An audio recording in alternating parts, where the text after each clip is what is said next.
Do you want me to record on my end as a backup, or are you good? Oh, I'm good. And I'll give you the link to the Zoom so you can, if you want to cut a few pieces, that's fine. Okay. Mhm. Have you ever wondered what a race to the top would look like if it involved someone? Imagine Justin Trudeau, Pierre Poilievre, Elizabeth May, and Jagmeet Singh, not in a debate hall, but on a steep, treacherous mountain path. Now let's embark on this fascinating journey together. In the early days, the mountain was just a speck on the horizon for these political figures. In the late 90s, Justin Trudeau, the son of a former prime minister, was merely a drama teacher with political ambitions. Around the same time, a young Pierre Poilievre was just beginning his career in politics, first as a legislative assistant, then as a member of parliament. Meanwhile, Elizabeth May, a longtime environmental activist, had yet to take the helm of the Green Party. And Jagmeet Singh? He was still a law student, far from his future role as the leader of the New Democratic Party. As the new millennium dawned, each began to make their ascent. Trudeau won his first seat in Parliament in 2008, and just 5 years later, he became the leader of the Liberal Party. Not far behind, Poilievre was making a name for himself in the Conservative Party, becoming one of its most vocal members. Simultaneously, on another path, May was elected as the first Green Party member in the House of Commons, while Singh was making waves in Ontario politics, eventually becoming the first person of colour to lead a major Canadian political party. As our political climbers neared the peak, the challenges grew steeper. Scandals, policy disagreements, and public opinion polls acted like loose rocks and sudden storms, threatening to send them tumbling down the mountain. Today, they continue their climb, each hoping to reach the peak and achieve their political goals. Their paths may be different, their strategies diverse, but their destination is the same. So what have we seen today? We've journeyed with 4 of Canada's most prominent political figures from their humble beginnings to their current positions near the top of the political mountain. We've seen their struggles, their triumphs, and the obstacles.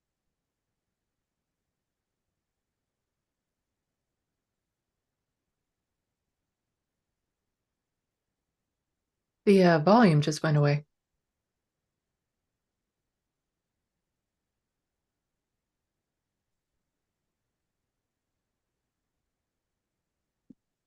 Hello, hello. Welcome to North of 48. It's January 21st. It's -12 up here in the northern capital of Canada, Edmonton. And I'm really happy today to introduce you to a YouTube channel called Left of the Box, Sandee, and she's former TYT contributor. And let me bring her on right now. Everybody don't be looking at me, look at her. Hi, Sandee. How are you, dear? I'm good. How are you? Oh, all of a sudden I can't hear you. Ah, That's my bad. Hold I've on. already made appearances on your screen, but you can't hear me. So me saying this isn't helpful. Well, that's a good thing about I edit everything after. Mhm. So can you say something, Sandee? Check, check. Oh, there we go. Sorry. That was my bad. How are you today? I'm doing well. What's the temperature out in Ontario? It's only a balmy -5. You must be enjoying that. I am actually. I'm one of the rare people that actually enjoy winter.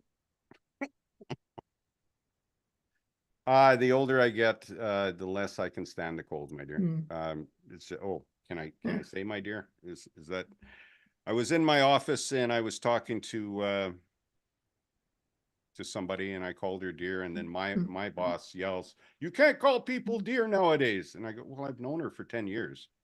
Mm-hmm. I don't hate it. Okay, then I'm but not going to say that. Sorry, it's just something ingrained in me. It's my Canadian upbringing. Just so you know, I have the YouTube stream kind of off to the side. All right. And it's speaker view. Well, that sucks. Yeah, so it's bumping back and forth between me and you right now. Well, I don't mind that. Do you?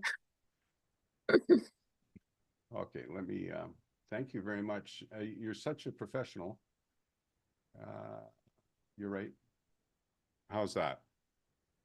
It's going to take, it's a bit of a delay, so it'll take a moment before we know.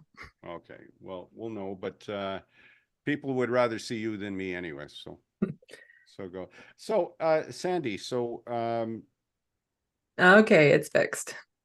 okay. So I was at the store today, and I thought, as I was pushing the shopping cart through the snow, we got a little bit of snow out here, not as much as the farmers need. I was thinking, why don't they have hovercraft shopping carts? You know? Probably be very expensive. I don't think the technology is really there to make them convenient and rechargeable, and people would steal them for sure. Okay. I I get, well, you're worth it though. You're worth it for a heavy Hoover shopping cart, or maybe some snow tires. You know, it gets pretty awkward for that. I'm So, just retweeting this out. Oh. See if we can get people in the audience here. Well, they can see it on the replay. But your YouTube is actually you're gaining followers. You're starting to get there. You're getting traction, and I enjoy watching your broadcasts. So I appreciate you doing that. So you were with you were the Canadian on TYT, doing Yep. Canadian stories and Rebel headquarters. Unfortunately, and I know quite a few people who have left TYT, and my own beginnings with TYT was about 2015 when Bernie was running for president, and that really sucked me in, and the Majority Report sucked me in, and I used to watch that all faithfully. But the last couple of years, I can't seem to watch TYT too much. It gets on my nerves, especially with Cenk going, memberships, guys, buy a membership, right? And it just, I come to YouTube for no commercials, and there's commercials. I don't mind a little bit, but my gosh. Can I ask what led to your break from TYT, or you still got friends there and stuff, right? I don't know if I would say that. I don't know if some of the people I worked with have seen my videos, so it's hard to say. Right. There are still people at TYT I like. Sure. So, you know, I don't wish the network ill at all. I don't wish for them to be canceled, but there are a couple problematic people that unfortunately are at the top of the network.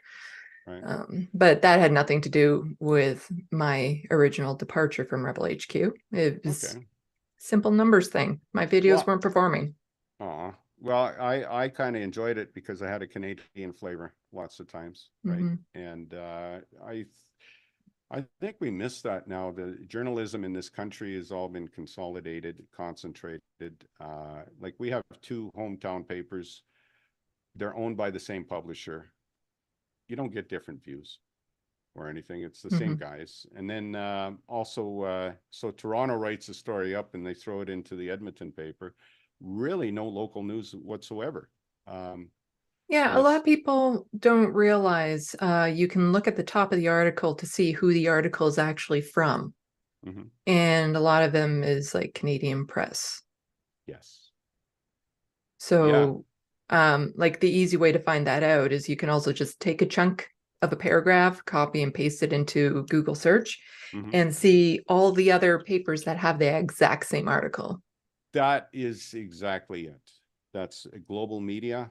The Star, I mean, they have papers in each city, but it's all centralized. I remember when music did that in the, I think it was the late 70s, they started going to your local radio station. We get tapes from Chicago and play that overnight, like Rick D's rock and roll stuff. So we're definitely, like, for journalists and for people on YouTube, we're definitely missing the niche for local politics, local events, and it seems YouTube's kind of filling that void up. It's difficult to know who to trust though, out on the internets, right? Oh yeah. Every channel has a bias. Yes. You know, my bias is I lean progressive. So as long as you know what the bias is going into it, then you can maybe take some things with a grain of salt. But the problem is a lot of these channels will advertise themselves as being fair and balanced when they're not. Yeah. Yes, Tucker. Yeah. I would like to say I'm fair, balanced, and like I said, I have progressive leanings, but I'll give credit where credit is due and call out people on the left when I see the need for it, but also, I tend to focus on that progressive point of view.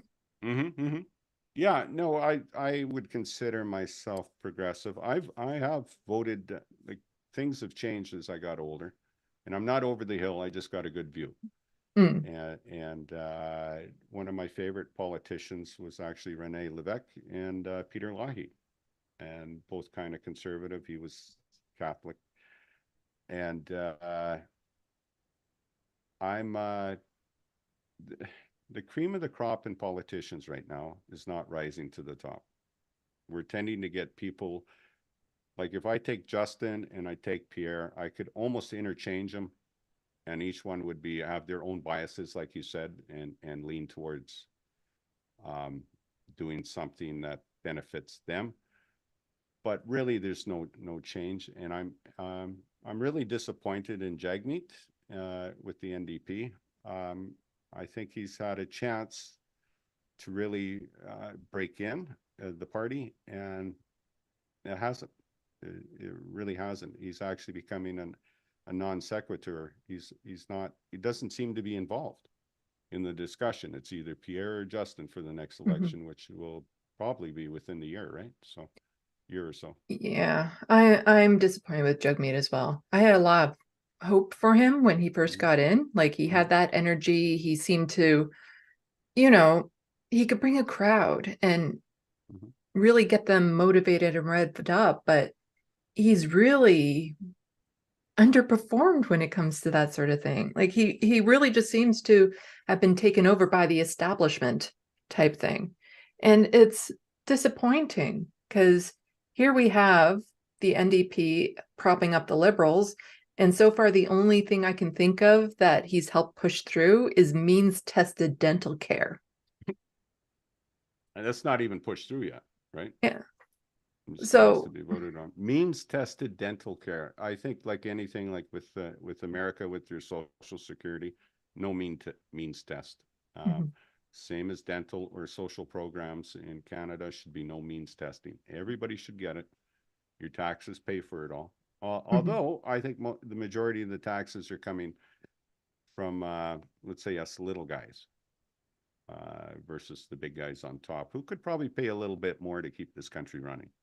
Yeah, the funny thing about that, though, is whenever the NDP does show some initiative and try to pass legislation that would, target the people at the top, the most wealthy, and the corporations, and increase their taxes, for some reason, the Liberals and Conservatives always find common ground to vote against it.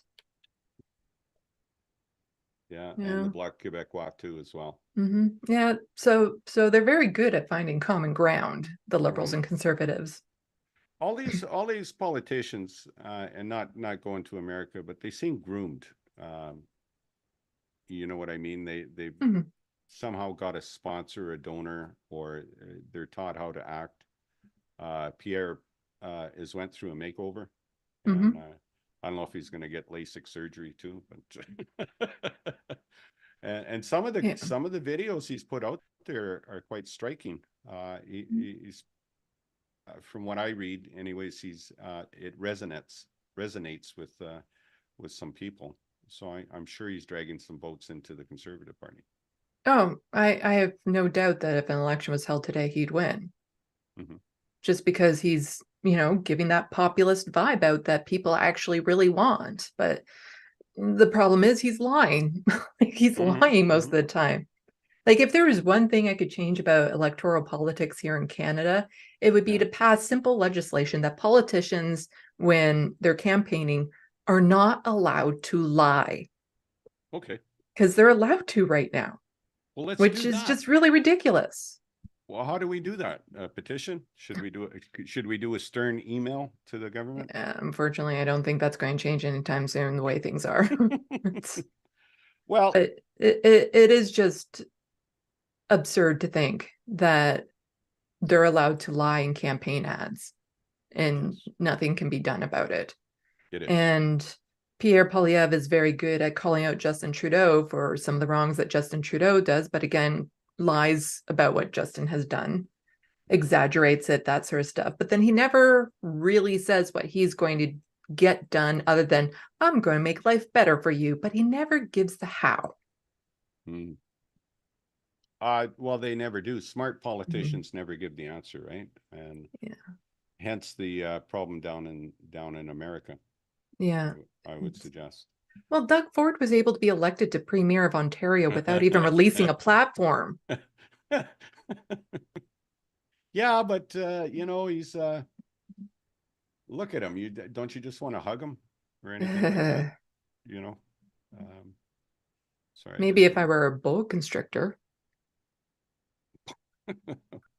Well, the around the world too, it seems these populist people, people who can be populist, and they say the wrong thing, but they say it loud and they get other people saying it. They're coming into power, or at least they're holding a big sway. Yeah. In government. And you know, geez, I remember the FLQ crisis and the terrible wrongs the government did handling that. To me, though, the politicians, and I could be wrong, seem to be sterner stuff or more honest. I think politicians always lie. Like my dad, there was a mayor here who was punted out, and he came back for re-election. And my dad always said, hey, when that guy's making money, you're making money. And that's why he voted for him. You know, that's my dad, though. It's old. Yeah. Yeah. What? It's just, if we're going to elect people, it'd be best if we actually were allowed to know ahead of time what we're electing. Yeah. Well, that's true. Instead of, you know, sorry, like prime example is Justin Trudeau turning his back on proportional representation. If he would have put that through, we'd be in a better spot today, especially with him potentially losing the government. Yeah, and I know a lot of people who voted for him specifically because of that. Are you sure it wasn't for marijuana? Is that why they voted for him? There wasn't anything really preventing them ahead of time. Yeah, that's true. No. Well, the type and the character of politician, if there's money to be made, they'll be in there. Like with Pierre is the SNC Lavalin bribery scandal, which I really, and Bombardier as well, where government money went into these firms, and they were never spanked hard enough because they're a Canadian treasure. So we can't do anything against these companies, right? And I, on the other hand, would say, no, you throw the CEO into jail and new management, and you know, you're done. China, they do that. South Korea, they do that. America, they don't do that. Canada doesn't do that as well. And then we have graft and bribery and corruption. Yeah, capitalism for the win. And it's so ridiculous to see the corruption out in the open, and yet nothing's being done. That's the thing with Trump. He gets away with it too, with the stuff he says. People just go, oh, that's Donald. And nobody backs him up. I mean, nobody says to him, you're wrong, besides the voices who don't like him. Like his own people don't tell him he's wrong, right? It's just, especially with Doug Ford in office right now, the corruption is so blatant. Like everyone knows, there has been some investigations launched into him, but nothing has really happened to him because of it, even though, again, it's all out in the open for people to see. Like now Staples will be getting Service Ontario kiosks. What? So, you know, like in Alberta, I'm sure there's something similar when you need to go renew your license or your health card, Service Alberta, I would imagine. Yeah, well, actually, they've Mhm. privatized a lot of it here in Yeah. Alberta, so you have Well, all these. that's happening here now, and they're Mhm. being moved into Staples. It's a bad idea. Yes. So you're going to go to Staples, so you can go do your Purolator there as well, and Hmm. then you can get your birth certificate as well. You see, part of the problem here is our information goes overseas, which it should not. Any information for a Canadian should stay right here in Canada, as far as I'm concerned. Call centers that have your monetary information should not exist in places other than Canada for our own information. And now you're going to give it to an American firm, the ability to look into your, you know, personal birth certificates, registration, wedding, whatever. Hmm. I find that disagreeable. Yeah, and they're going to look for ways to monetize it Mhm. even more. It's just because then we also had COVID testing through Shoppers Drug Marts was subsidized. And these are all people who have connections to the Ford campaign, like were contributors to his campaign and stuff. The corruption is right there out in the open. He's paying back his buddies by doing these favors for him. Mhm. Mhm. And it's so frustrating that not enough people are paying attention to what's really happening, because he got reelected with only 18% of possible votes because so few people came out to the last provincial election. And so with that, he's going to continue to dismantle our healthcare and privatize public services and just make life hellish for the people here in Ontario. What, haven't the opposition parties got any traction at all? Isn't it some of the fault on them as a result? Not being able to bring people out to the polls? Yeah. The person who ran the last time as leader of the NDP, Andrea Horwath, she Mhm. was in there for like 5 elections as leader, something like Mhm. that. She Mhm. should have stepped down a long time ago. But now she was just replaced with somebody that doesn't really represent the base of the NDP. A woman who comes from a very wealthy background and stuff, Mhm. just she was an establishment pick. Mhm. The establishment within the NDP picked her to be the next leader. And the only good thing she's done so far is she has, launched a couple of investigations into the Ford government, but she's not revving up the people. She's not Mhm. energizing people. She's not inspirational. And then she goes around and kicks out Sarah Jama from caucus. And Sarah Jama, for us not familiar with Ontario politics, is? Yeah. She is a young politician. She's only in her 20s. Yeah. Lives with disabilities, relies on a wheelchair for mobility. Black, Somali descent, Muslim, and advocate for Palestinians. Oh, okay. Have you denounced Yeah. Hamas today, Yeah. Sandee? It's not part of my morning mantra, I gotta say. So, Um, and is that why she was kicked out, because of her yeah, Palestine? Yeah, in just a favor of couple days Palestine. after the October 7th event, she spoke out and was calling for a ceasefire and saying, people in Palestine shouldn't be targeted and harassed type thing. And um, which is something that the party later on came to agreement with, but she said it before them. She did it without their permission. Mm-hmm. But also she was serving Doug Ford with papers for defamation because he sent out a tweet shortly after hers, and it's probably still up, and it's really gross, accusing her of supporting the graphic language. I'll censor it a bit. Sexual No, no. assault and murder. Okay, the rape and murder. He actually has that in the tweet. The rape and murder of women and children in Mm-hmm. Israel. Yeah. And she obviously did not say that. It was basically her only fault was she didn't outright condemn Hamas first. And because of that, she was kicked out of her caucus Right. for going against the wishes of her party, but her party did nothing to support her when she's under attack by the premier of the province. That's right.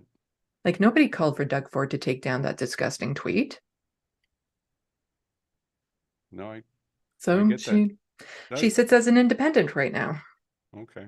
But she is representative of what the NDP base is, though. She was an activist. Well, she still is. Yeah, I would say that, but so Rachel Notley has stepped down, or is stepping down as the NDP leader in Alberta, and she was premier. I knew her dad, not well or anything. I knew about him. Grant Notley, who died in a helicopter crash, I think it was, or a plane crash, and she was good. She was probably one of our best premiers, probably since Lougheed. They took the oil industry to task for going against regulations and stuff, so that was good. She was for pipelines. Her base is the working class, is what it is. Is the NDP maybe trying too hard with activists? And can activists and the working class, can they get along in one party? I guess that's my question.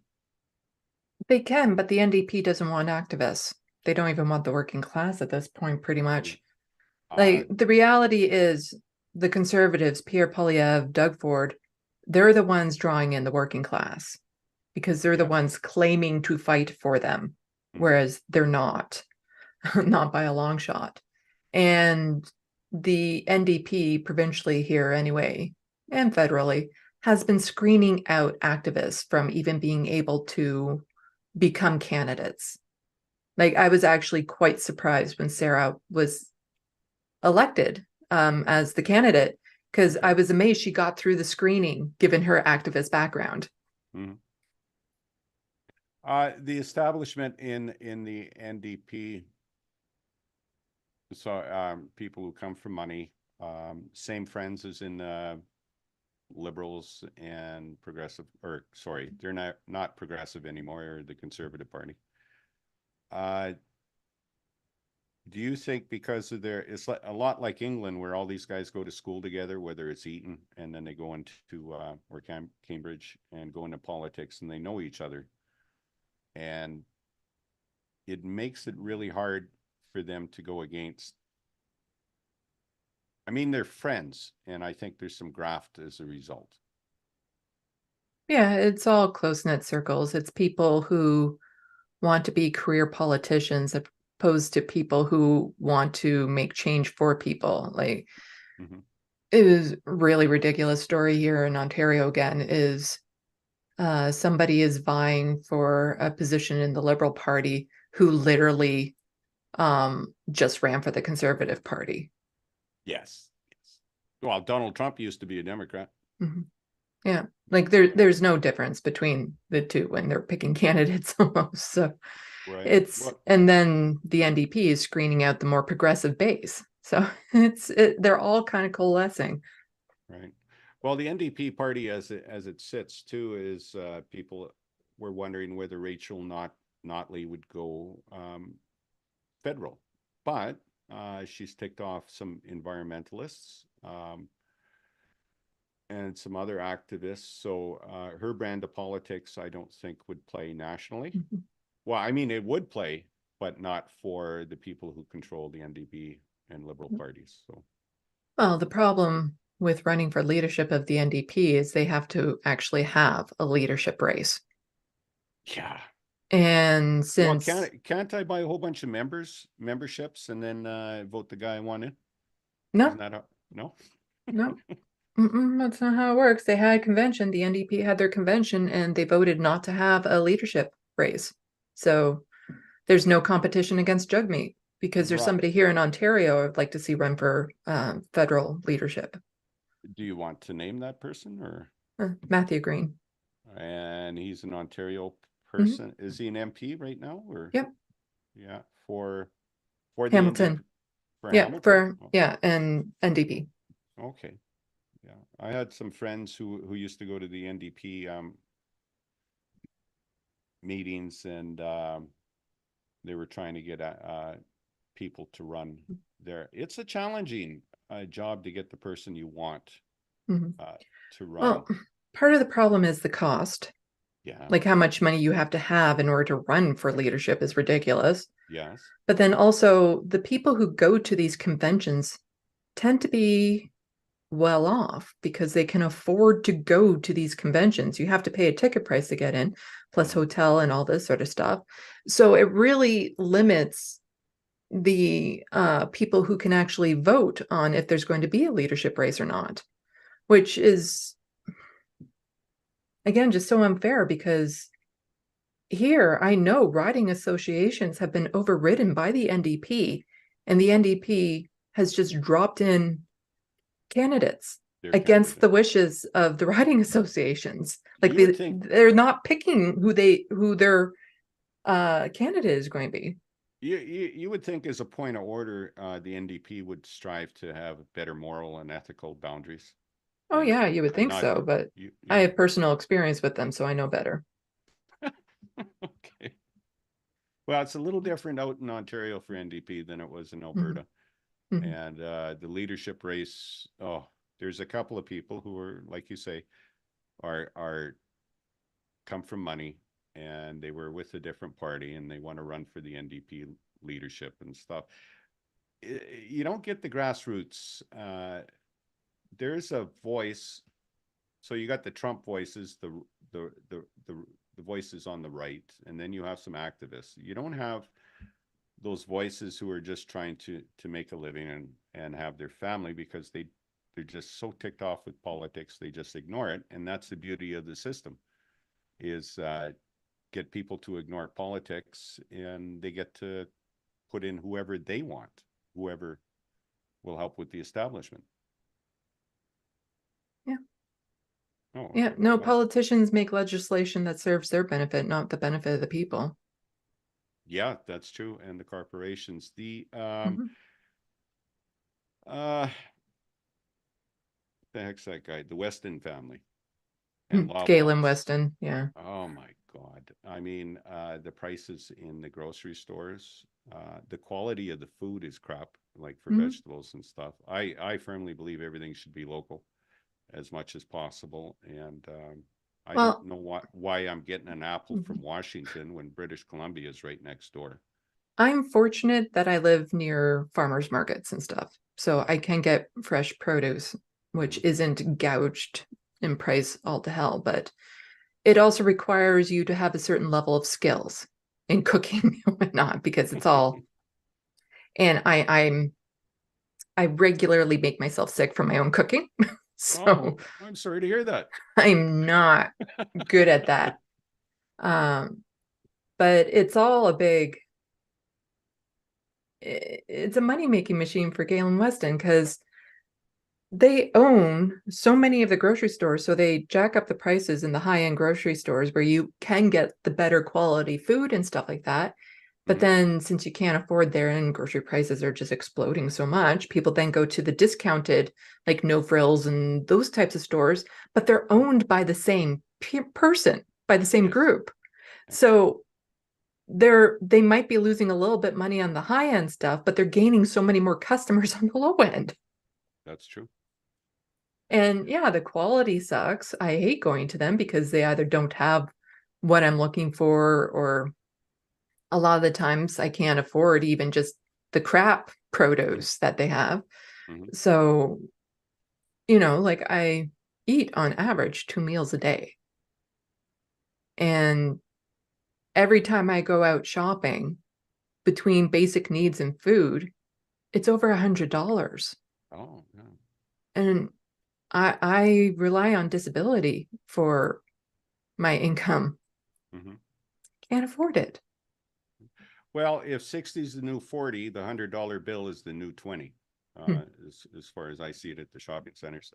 Galen Weston, he was saying it was the suppliers that were gouging. And the thing is, what he doesn't tell people is they own the suppliers, or at least 80% of the suppliers. So they're making money from the supplier, two ways, right? From supplying it and then from selling it. So that's really disingenuous. as Yeah. far as that goes. But don't worry, Justin invited them all to Ottawa to have a talk about it. Hmm. Right. And I don't see the prices going down. And it's not necessarily going to the farmer, it's the middle guy. It's a supplier, it's the Galen Westons of the world making money on it. And it's a good gig for them. But these guys who purport to be Canadian, like we're still a small country, well, 40 odd million now, you would figure they would have a little more, I wouldn't say nationalistic, but a little more,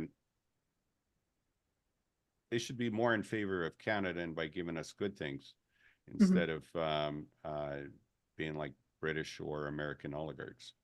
But that's exactly what they are. Yeah, there used to be more like Canadian pride, Yeah. more Canadian brand, I guess. Used But to be even kinder. yeah, It used to be kinder. but even something like Tim Hortons that everyone kind of, connects to Canada is not even a Canadian company anymore. Brazilian, yeah. Right. Right. So it's like, but you'll see all the politicians holding up their Timmies as, Right. ooh, this is Canada beer. And it's just, it's so ridiculous. And then I remember, like, again, of all the controversies, come on, Justin Trudeau getting in trouble because he went to a boutique donut store to get donuts instead of going to Tim Hortons. And so he was supporting a small business as opposed to a chain that's owned by a foreign country. Like it's just, That is true, ain't it? it's like let him buy the boutique donuts and support local business and promote them. That I'm okay with that. He doesn't need to be promoting Tim Hortons. Tim Hortons is doing just fine. Well, they are, and they're out now with for 60 years we've been a staple of Canada. And I look at these commercials, and what they don't tell you is, like you said, is they're owned by a non-Canadian company. And I forget they own a couple of fast food facilities too. And I remember, do you remember they used to make their own donuts in the shop? Do you have any recollection? I used to stop from work. It was in the days I could eat a dozen donuts and nothing would happen to me, right? Now I got to watch it. Yeah, and the smell coming from the Tim Hortons shop was just amazing because they did their own donuts and now they're all frozen and yeah, it's the quality was better. yeah, like they still bake them in some locations. So they're all pre-made in a factory and then they're shipped so that all they have to do is shove them in the oven or add toppings. Sometimes they can get creative with the toppings they add to them, but it's not like they're being made in store anymore. Yeah. A couple of franchises got their hands slapped for trying to do it, and the corporation told them you can't do that. So yeah, it's basically Pillsbury dough type, baking. Still good sometimes, Are your area, you're in South Ontario, are you? Southwestern. Southwestern. So all you guys who want to live close to the American border instead of in the real Canada where I am. I'm just joking. Whereabouts in Alberta are you? I'm up in Edmonton. Oh, yes. And then every couple of weeks I go up to the Yukon. I have family in Edmonton. Do you? I was actually born in Edmonton. Where are you? Oh, okay, in Edmonton. But I only spent like the first 2 years of my life in Alberta, so I can't say I'm Albertan. Well, that's where you get your humor from then. Is the first 2 years of your life in Alberta. Maybe. That'd be a little dry. Yeah. People say that I copy after my father, even though I didn't really know him, because okay. it was his side of the family that lives in Alberta. So I went to Alberta for his funeral a bunch of years ago. Okay. And then 6 months later went up for the burial because flew to Edmonton, but the town he was from is a 7 to 8 hour drive north of Edmonton. Okay. So went 7 to 8 hour drive north. Okay. So yeah, so went to his funeral, but then in his hometown, the ground was too frozen to bury his ashes. So I went back for the burial service the following spring. All right. Well, and it's just, it's okay. It is just wild though to go that far up north in November and then again in May because of the different in daylight. Yes. Yes. I got a hard time sleeping during the summer there because it seems like the sun doesn't go down. And so where I am is around Whitehorse, where I go for work. And the sun comes up at about 11, goes down till 4:30. So I tell my better half that I work from sun up to sundown. So, Well, I'm a night person. So when I went in November, I didn't even realize how long the dark was. Even though it was like the sun set by 4 in the afternoon. yes. But then in May when I went and I wanted to try to stay up to see the aurora borealis, but I'd been on a flight and stuff and it's like midnight and the sun is still up. And it's like, I can't do this. No, you'd have to wait till 2 or 3 o'clock in the morning. Yeah, well, the thing about the north too is we haven't industrialized it all that much, so the air quality is actually much better than down south. In fact, the Yukon was rated #1 in the world a couple of years running for best air quality. So which is cool. It is a really different feel up there, and just being at my cousin's house. And one night I was up for the aurora borealis. Unfortunately, it wasn't a spectacular night, but I still got to see them. So I was doing nighttime photography of it. And all I could hear all around were coyotes, like just barking and yelping away. And I'm like to my cousin, is like, are we safe up here? And she didn't even hear them. She's so used to it. And she's like, coyotes? What coyotes? And it's like, they're all freaking around. I feel like, they're circling the farm. Yeah. Well, the ravens too are quite big as well. Yeah, that's the other thing I noticed is how large the animals are there. Oh yeah. Because it's like here in southwestern Ontario, we have deer and they're dainty little things, think of Bambi and stuff. But then when I was up north, you see a deer there and it's like goosh, goosh, goosh. Yeah. It's just this monster of a thing. And it's like on okay. Steroids. Yeah. No, that's true. The difference in the country, we're so big and so many time zones. Well, we quite often get bears. I have a place out in Prince George, my grandfather's place, and constantly getting black bears in.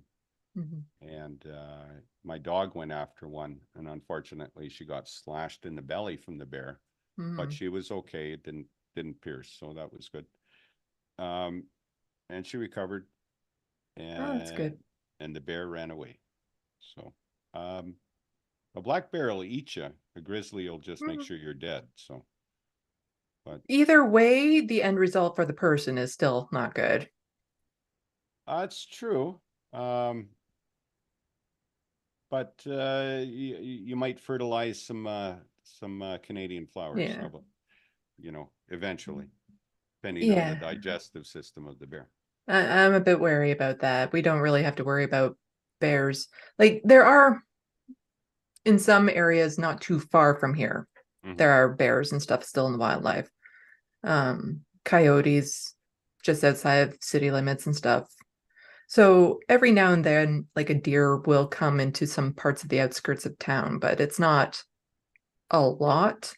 But you don't have to travel far to see that wildlife either. Rats. How about rats? Do you guys got rats? I know everyone does. They do. No, everyone does. We don't. Got a mountain with BC, and then they had a big rat kill. There are a few that do come across, that's for sure. But majority, I never seen a rat till I went to British Columbia. So I don't see them in the wild. Like even when I was living in Toronto, I lived there for a few years. I used to see the mice like on the tracks, the subway tracks and stuff, but can't say I've seen a rat running around Toronto. Don't they go down to the harbor? People do, and they shoot rats in the dark. A friend of mine was telling me in the dark. That I know of. Yeah, I thought there was a rat patrol in Toronto that they shoot the rats over at the harbor. Not that I know of. Like, I'm sure there are problems with rats in some areas of the city, but Mhm. like I said, when I lived there, it wasn't, I can't recall seeing them.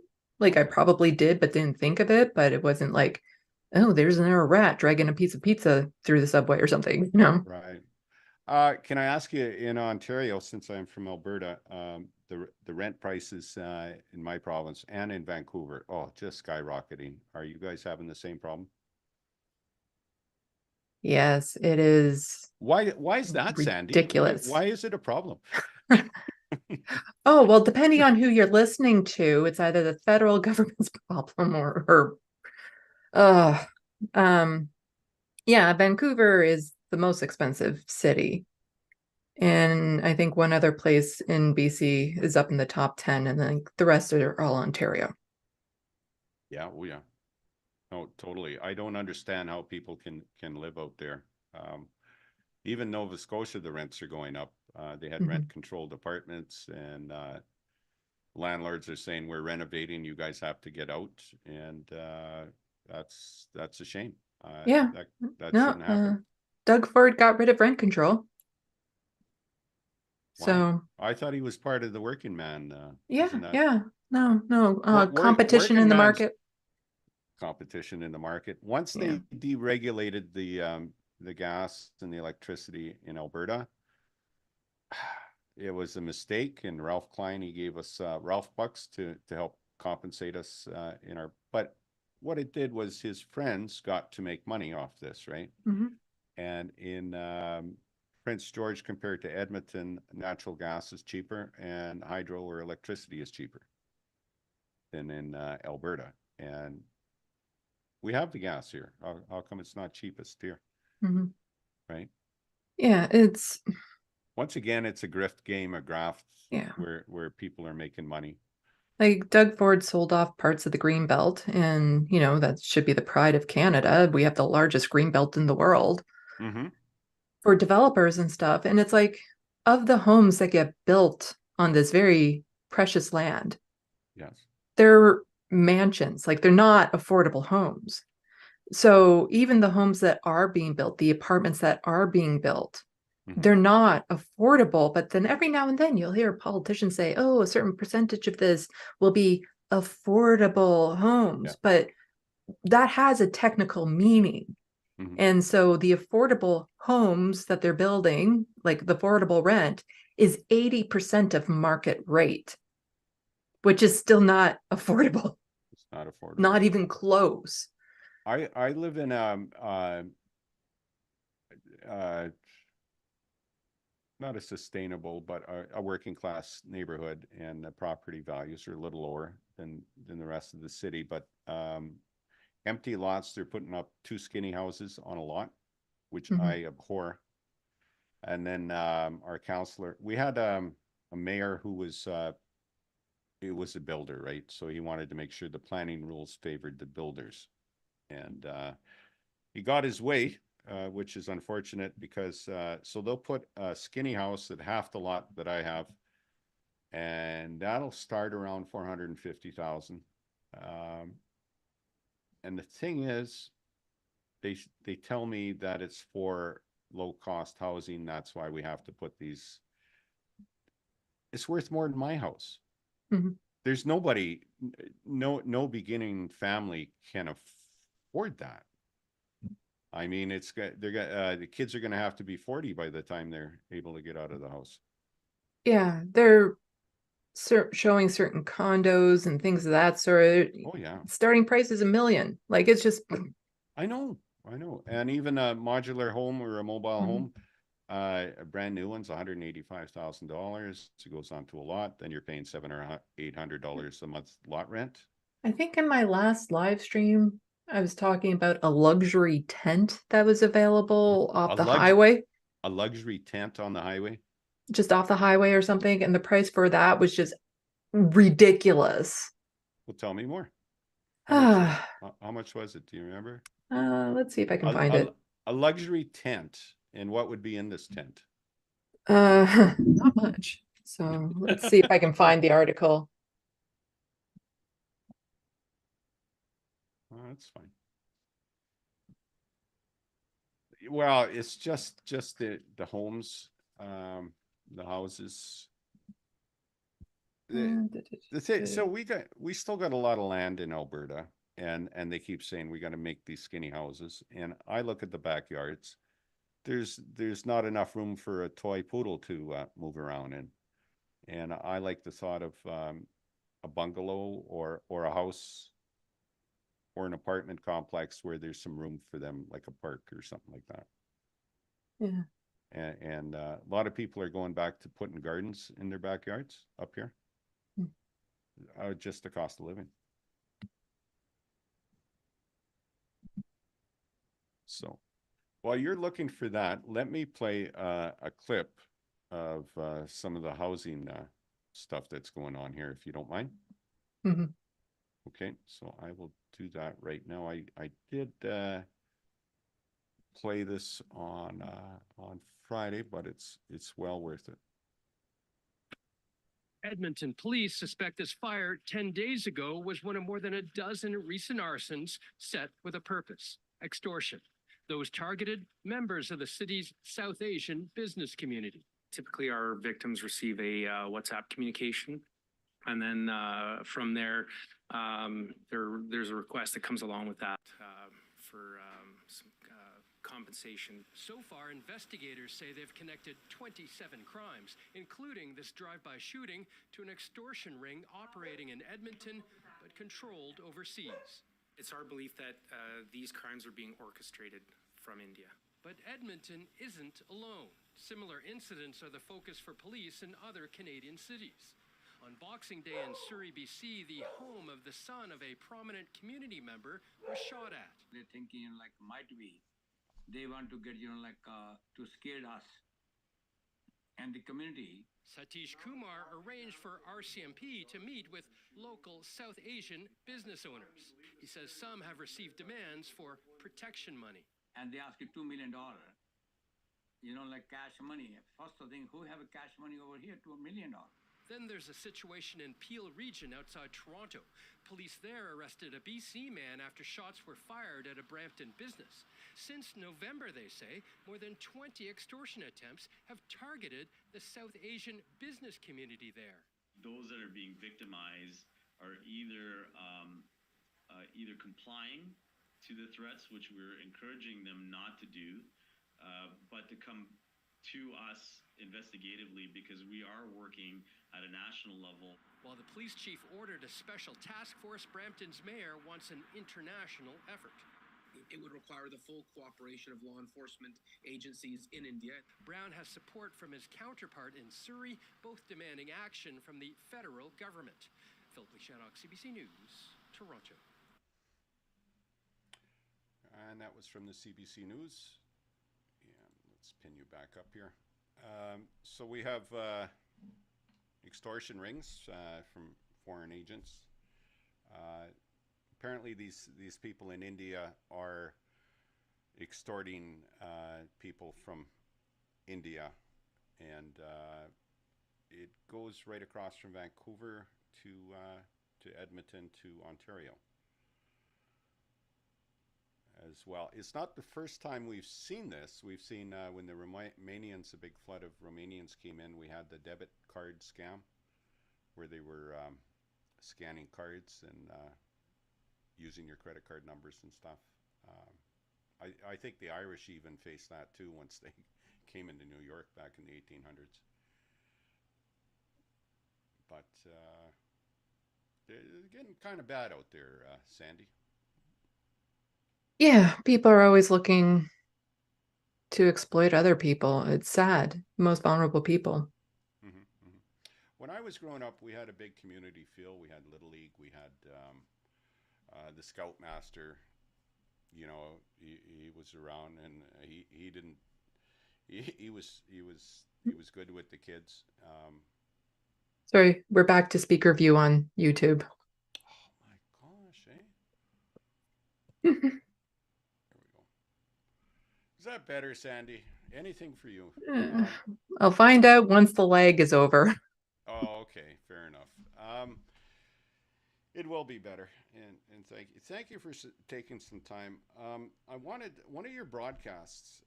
You talked, and I thought it was very poignant. Was about growing up overweight and people picking on you. Mm-hmm. You know, if you don't mind going there, you got. How did that shape you? Because you do not look overweight now at this age or anything. That must have been hard, eh? And what I think about is especially is some teenagers who get doxxed and they go self-harm way and stuff like that. How did you avoid that? Is it just strength of character, strength of mind, good? I don't know. I nearly lost that battle. Oh, really? Multiple times. Part of it is just luck I've made it this long, but I'm still overweight. That's why I don't show much more of my body when I'm on camera. Well, you don't look overweight according to my video. So Yeah. But growing up, just being targeted all the time. But then there's also the strain of trying to work in society with it, because standing on my feet for long periods of time, I couldn't. The pain was just so overwhelming. Yet, how many minimum wage jobs out there do you see where you get the option to sit down? Because you look at retail or cashiers or factory work, they all require you to stand. Or if you want to work in retail and clothing stores, they require you to wear their product while you're there. And a lot of the stores in the malls wouldn't have clothes that would actually fit me. And then, you know, if you're living with poverty and you're on disability, trying to get a gym membership is horrendously expensive. But then if you can get equipment for home, what a lot of people don't realize is that most of the equipment, especially the cheap equipment you see on seen on TV type stuff, have weight restrictions. Oh, good one. So like I've literally broken a piece of exercise equipment because I was too heavy for it, which is kind of devastating in a way. So, with the craze for Ozempic, do you think would that have helped? The craze for, sorry, you've gotten really quiet, so it's. Oh, yeah, sorry, that's my fault. And let me fix it. It should be fixed now. There we go. That's better. For Ozempic, the craze for Ozempic, that drug that helps you not eat, and better half's daughter's on it. She's pre-diabetic, so she needs to lose some weight on it, but she throws up all the time. But Ozempic is a drug out there on the market, mainly for diabetics, but it's being used off-brand to lose weight. Anything like that is a farce. If there was a magical cure for obesity, we'd know it by now. Like there wouldn't be any overweight people. Right. The problem is that I'm sure it might reduce the amount that you're eating, but there's reasons why people are overeating. Sometimes it's to do with mental health and stuff like that. So then that needs to be treated. Then it's the quality of food. If you live with poverty, the quality of food that you eat is crap and actually leads to weight gain. So you might be eating less, but it's, you know, food that's so unhealthy for you, it's causing you to gain weight. It's bad calories. Yeah, because for me to eat a healthy diet, it requires a lot of money just to have that, because I want to go back to the gym and get in shape and strengthen muscle, but how do you do that when you can't have access to the fruits and vegetables and protein that you need in order to do it? That's right. That's right. Yeah. But okay, so you were going through this. So does it must shape your empathy at this day and age, especially you're a renowned YouTube host and talking to people. So obviously it shapes your empathy and being able to look with kindness maybe on some people who are struggling. Well, it's always trying to figure out, you know, why people are in the positions that they're in. Like people don't choose a lot of what's dealt to them. Like people don't choose to live with disabilities. They just happen to get them. Right. Like nobody wants to, well, I can't imagine anybody wanting to be obese and what that does to you and makes you a target and what it does to your health and how it restricts your clothing, how it restricts your travel. Because it can be things as simple as, okay, well, you can't really even go in an airplane without having to buy 2 seats, or, Yeah. you know, I had always wanted to travel the world when I was a kid. I love learning about different cultures and stuff like that. But at one point I came to the realization that even if I had the ability, I would not, because, you know, in a lot of other countries, obesity isn't the same problem as here. And I don't want, you know, people stopping and pointing at me and laughing because I'm so overweight. Because I have enough people in this country who would go out of their way to tell me how fat I was. Oh my.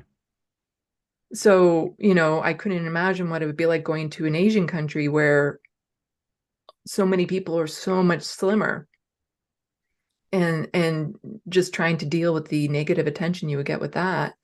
Not to mention what it does as somebody who presents female, your attractiveness to men drastically decreases. Like they say, when it comes to dating apps and stuff like that, the thing a woman fears the most when she goes on a date with one of these guys is getting murdered. But the thing a man fears the most is going on a date and finding out she's fat. And from my experiences, that is very much the case, because I've been rejected over and over and over again because of my weight. Well, nobody should reject you, in my opinion. I have a friend in Vietnam, and he goes to Vietnam every winter. He's a lucky boy. He works road construction in the summer and then goes to Vietnam for the winter. And he's been going there for quite a few years. And he says this year, I was talking to him, he's noticed that because like you say, the Asians are nice and slender, right? He says since the KFC and a whole bunch of American restaurants, he says they're getting portly. Oh yeah. He says he didn't recall ever seeing a fat Vietnamese guy unless he was with the government. Yeah, capitalism has, like, a lot of these fast food restaurants have saturated the markets here. So now they're looking to expand outward to countries that normally wouldn't deal with this sort of fast food. Right. And, you know, I had friends from China and Korea and stuff. And, you know, even at one point, like their fast food equivalent to KFC, the portions were much, much smaller than what you would get here even. So it used to be fine, even with the occasional fast food restaurants there. But now their markets are also getting saturated with all this convenient, tasty fast food. And it's just, it's horrible. Like, it's horrible when you live, like, they demand people lose weight, you know, oh, you're doing this to yourself, you're fat, you're a burden to society and stuff. But you can live in an area where there are no grocery stores. You know, they're called food deserts, but then there's also food swamps where there's an abundance of fast food, but no abundance of places you can go to get made healthy food. So, you know, your meal 5 days a week could be fast food or something, because that's convenient, that's fast. And because of capitalism and having to work 2 jobs and stuff, you don't have time to go home and make food for yourself necessarily, because you're always on the go. And it can be cheaper. It's not necessarily cheaper anymore. My God, a meal at a fast food restaurant is like over $10 now. Oh yeah. And it's just, so how are you supposed to lose weight when you don't have the means to the food that's necessary to do it? You don't have the time to cook the food the way you're supposed to do it. You don't have the lifestyle that allows you to get exercise because you're so busy working. And then by the time you get home, all you want to do is crash. Yeah. Like it's, and then they blame people for being overweight, where it's like, no, this is a societal problem. It's not just the individuals. And like now, being skinny is almost a sign of wealth, because you can afford the better food. You can afford to go to the gym to get a trainer. You have the time to work out and do what you need. But if if you're living with poverty, you don't have any of that. That is very true.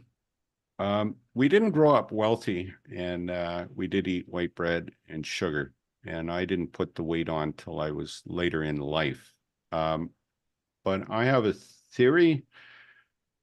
So I've been watching a whole bunch of Netflix documentaries on health, and they're saying it's not the sugar that kills you, it's the fat. The sugar draws you in, and then you eat that cake or whatever, and it's the fat that screws us up, and the corn syrup.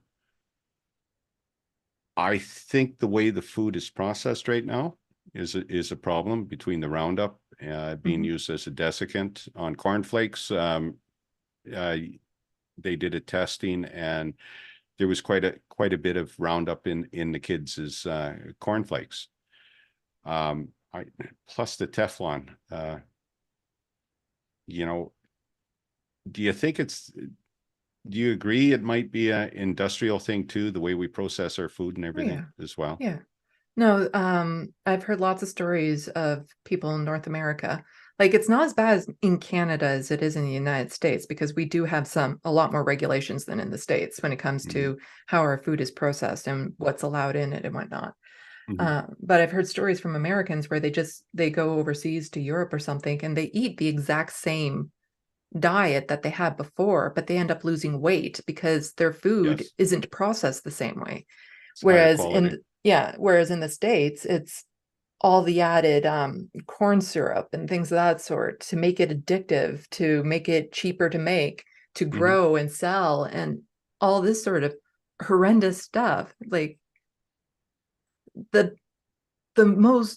best way to lose weight without even having to sacrifice that much is to do all of your shopping in produce aisles and farmers markets, and to make everything from scratch. And if you do that, you'll probably end up losing weight. But who has the skill? Who has the time? Who has the money? That's a good point.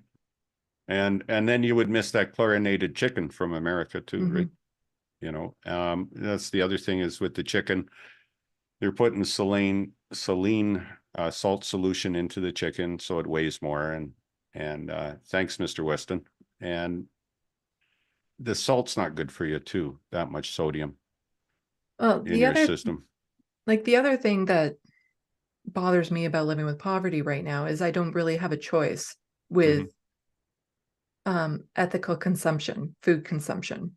Right. Because for a period when I had, a more regular income and stuff, I ate no factory farmed or processed meat.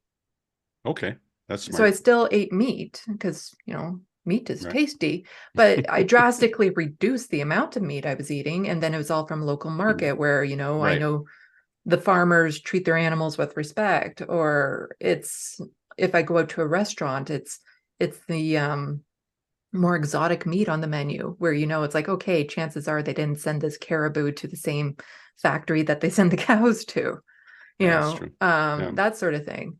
And I was on that for a few years. I was able to maintain it, and it was easy change. How was your health affected as a result? Doctor said that I had the best cholesterol she had ever seen from somebody not on medication. Wow. Yeah.